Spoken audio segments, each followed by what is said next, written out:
everyone, welcome to week 7 of the Health Quest. Today we're going to be talking about the TRX. So the TRX is a great tool to use.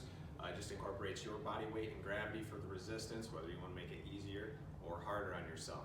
We're going to talk about 4 different movements. We've got a push-up for your upper body, a back row for your upper body, squats for the lower body, and some rollouts for your core. With the TRX, with all the movements we're going to be doing today, we're going to be hanging on to the rubber handles.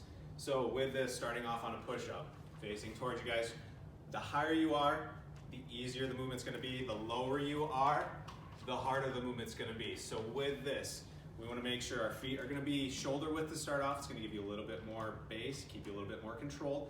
This is going to wiggle and wobble on you, so you've got to hold your shoulders nice and strong, hold your core nice and tight. Suck that belly button up to the spine, draw it up to the ribs. You're going to squeeze your glutes. When you come down, smooth and controlled, stopping at 90, pushing yourself back up. So being able to feel this motion, if it's a little too easy, we want to walk ourselves down, and that's going to make this resistance a little bit harder. So now one thing with the push-ups, it will rub on your shoulders. So being able to keep your hands out in front of you a little bit, face this way here so you can see, it's going to minimize that rubbing on my shoulders versus it staying down and scraping up and down. So that's just one thing to be aware of when you're doing this with a push-up. Getting into the back row, facing the opposite direction of the push-up. Again, your angle increases and decreases the resistance. Again, feet are going to be shoulder width, keeping a nice strong base. You can have your feet flat or you can be on your heels. You're going to pull yourself up, letting your wrists naturally rotate towards your body as you come up, pinching your shoulder blades.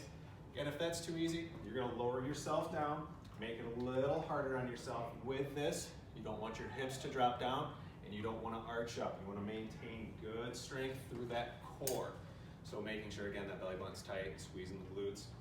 Next, we're getting into the squat. So with this, the TRX for the squat is pretty much a balance aid. You're going to have your feet shoulder width apart. Arms are going to be outstretched, and then you're just going to squat down. So you're in a good squatted position. You're going to be able to lean against this so you can keep good midfoot pressure in the squat versus coming to your toes. And then it's standing back up. So this is the modification to get good form, good range of motion. If you want to ramp it up a little bit, you can add a plyometric and jump up and down with this, or we can go into an assisted pistol squat off of a single leg hanging on. Last one we're going to do is a rollout. So same position as the push-up, but you're actually going to start farther underneath the pivot point where it's attached. Soft bend in the knees if you need it. Core is going to be tight. You're going to roll your body forward and outstretch your arms and then roll back. So again, if that is too hard, walk your body up and do the rollout. So that'll make it a little easier.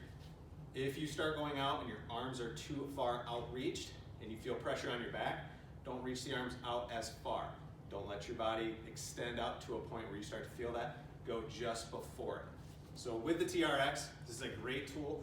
We've got plenty down here in Studio 2 for you guys to use. If you have any questions, please feel free to ask any one of the trainers, and we hope to see you down here using the TRX.